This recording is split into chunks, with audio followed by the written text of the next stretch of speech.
And the reason people have such a hard time training their anterior delts is because when you move your arm through flexion, which is just a front raise, you would think that'd be a lot of anterior delts because it's based upon the line of action, internal moment arms, it's the clavicular head of your pec.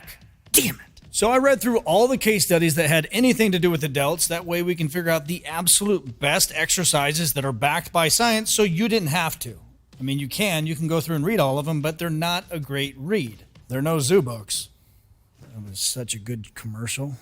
So let's first start out with the front raise and see if we can redeem it. The fibers of the clavicular head of your pec moving through this path, which is just a classic front raise, are better flexors than your anterior delt. So this movement is a D, maybe even a D minus.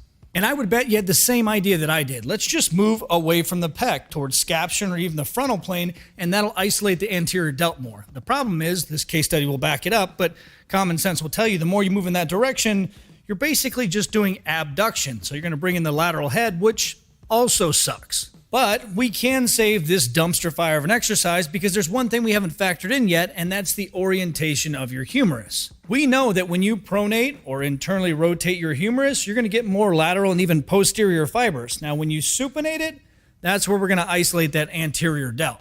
But I still probably wouldn't use dumbbells. The best I've found is with cables. And yeah, it's a pain in the ass to get into. Externally rotate those shoulders, aim at 45-ish degrees, a little greater. Let those delts stretch and pulling straight up. Takes us from a D minus to a B plus. And I know someone's going to say, yeah, but I can see your biceps are really involved. That's an isometric contraction. If you give a shit about those, you're an idiot. Say you're somebody that's stuck at home with limited equipment. You could do the same thing with dumbbells on an incline, but make sure you're not pulling in. That's going to be your chest. Supinate and drive out and away. And it sucks just as much.